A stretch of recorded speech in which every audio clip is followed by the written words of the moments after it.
হঠাৎ এই মহিলাটি বাড়িতে ঢুকে বলে, কান্না করে লাভ কি, আমার লাগেজ ভিতরে আনো। মেয়েটি বলে, কে আপনি, আর ভিতরে কিভাবে আসলেন? মহিলাটি বলে, আমি তোমার বাবার দ্বিতীয় স্ত্রী, এই বাড়িটি আমার নামে আছে। পরের দিন মহিলাটি বলে, এখন স্কুল শেষ, খাবার রান্না করো। তারপরে বলে, এটা তুমি কি খাবার বানিয়েছ?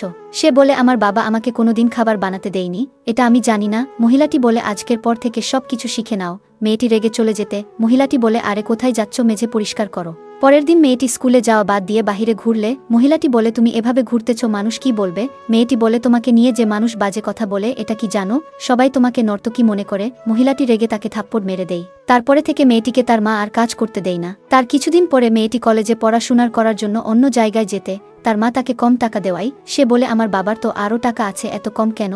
মহিলাটি বলে, আমি খরচ করে ফেলেছি। 4 বছর পরে মেয়েটি দেশে ফিরে একজনের সাথে গল্প করতেই আরেকটি মেয়ে এসে বলে, তুই এসেছিস, তোর মা এটা রেখে গেছে। সে দেখে ওই বাড়ির কাগজ এবং বলে, এসবের মানে কি? মেয়েটি বলে, আসলে তোর বাবা মারা যাওয়ার সময় আমি ছিলাম, তোর বাবা তোকে ভালো শিক্ষা দিতে বলেছে, এই কারণেই সে তোমাকে সব কাজের ব্যাপারে তাগিদ করত। তারপরে মেয়েটি দৌড়ে তার কাছে যায়। আসলে তার সৎ মায়ের ক্যান্সার ছিল, সে মাত্র কয়েকদিনের অতিথি ছিল মাত্র, কিন্তু মেয়েটি গিয়ে তাকে মা বলে ডাকলে সে খুব খুশি হয় এবং আস্তে আস্তে সুস্থ হয়ে যায়।